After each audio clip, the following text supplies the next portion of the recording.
Les chakras, qu'est-ce que c'est? Comment équilibrer l'ensemble de notre corps et de notre esprit?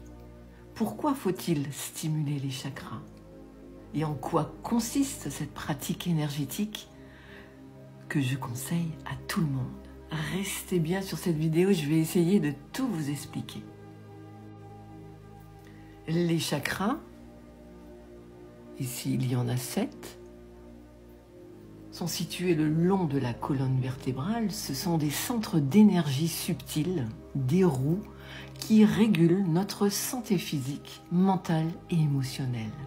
Ils sont associés à des pratiques spirituelles et de guérison dans tous les centres de bien-être. Les thérapeutes comme moi travaillent avec les chakras avec beaucoup de satisfaction et de bienfaits sur les personnes qui viennent nous consulter.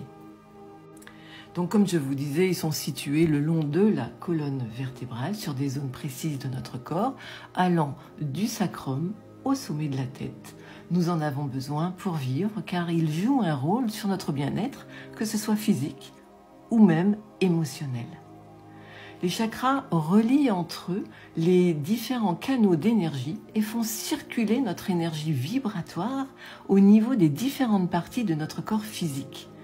Ils agissent donc ainsi sur chaque organe proche de leur centre. Je vous ai fait donc sur cette affiche tous les organes correspondants.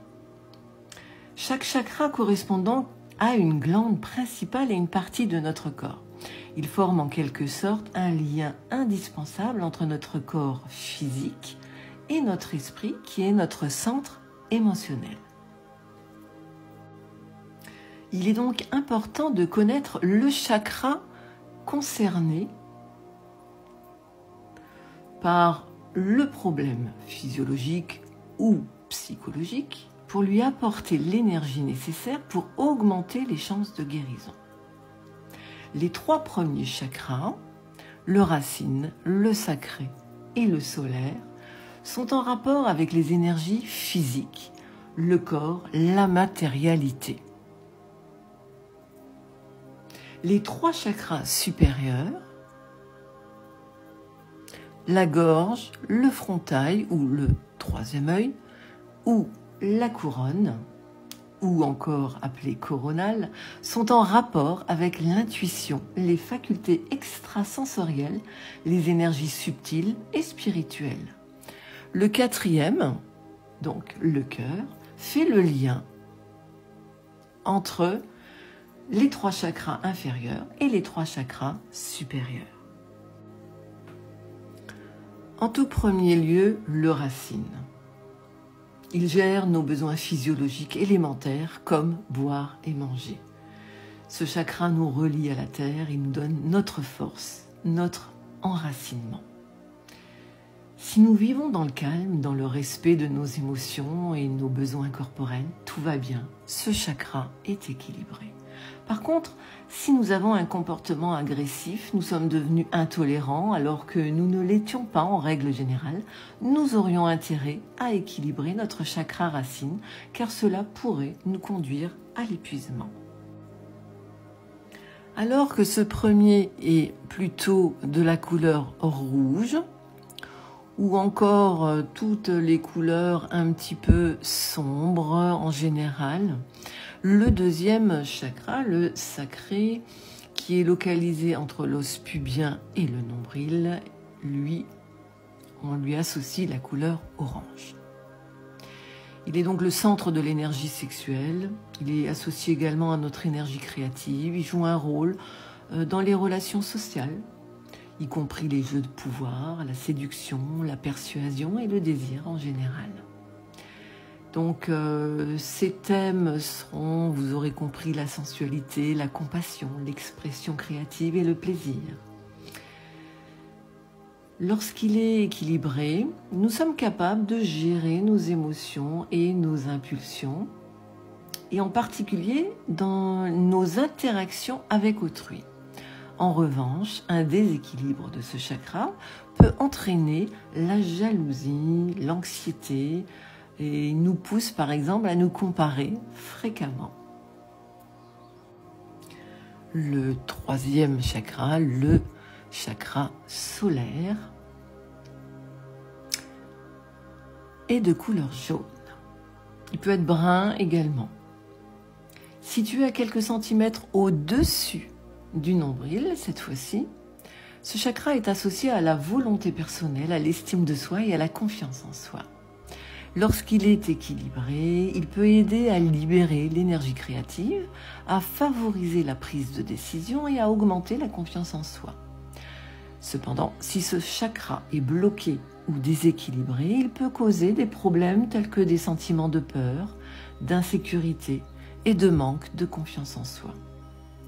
Donc en travaillant sur l'équilibre de ce centre énergétique, il est possible de libérer notre potentiel et d'atteindre une vie plus épanouissante et satisfaisante. Ensuite, nous allons au quatrième chakra, le chakra du cœur. Donc de couleur verte, il est situé dans la région de la poitrine. Il est associé à l'élément de l'air. Il est souvent considéré comme le chakra du cœur car il est le siège de l'amour et de la compassion. Lorsque ce chakra est en équilibre, il encourage l'amour de soi et des autres, l'acceptation, l'empathie et la générosité. Il peut également aider à guérir des blessures émotionnelles et physiques. Lorsqu'il y a un déséquilibre de ce chakra, il peut entraîner une vulnérabilité émotionnelle, une dépendance affective par exemple, ou même une dépression chronique. Donc il est important de maintenir l'équilibre de ce chakra pour cultiver des relations saines et aimantes avec soi-même et les autres. Donc les exercices pour équilibrer ce chakra peuvent inclure des pratiques de respiration afin de réguler et évacuer les émotions difficiles et intenses.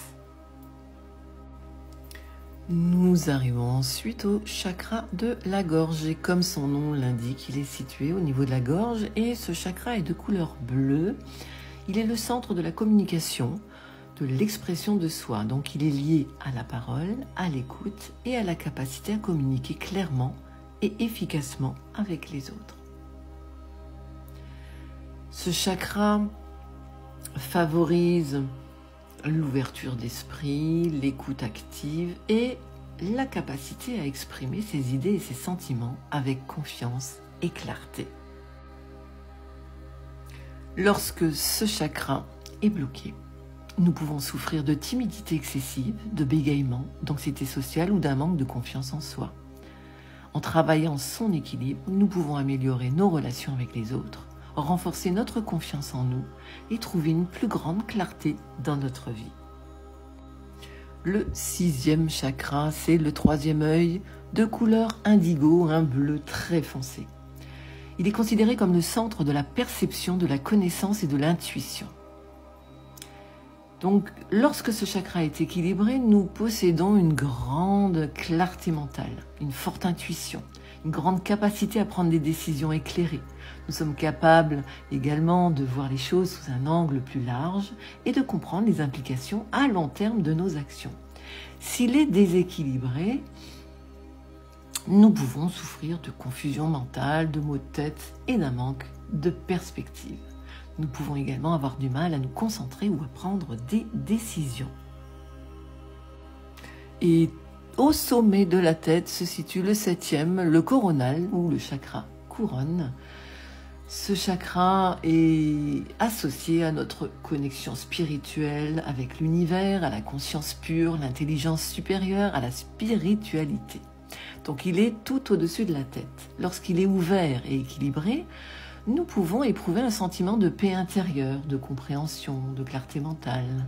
Nous pouvons aussi avoir une vision plus large de la vie et être capables de nous connecter à une conscience supérieure. En revanche, s'il est fermé ou bloqué, nous pouvons nous sentir déconnectés de notre spiritualité ou aussi avoir des difficultés à comprendre les concepts abstraits et être plus susceptibles de nous sentir perdus ou déprimés. En travaillant sur l'ensemble du système des chakras, nous pouvons atteindre un équilibre intérieur et une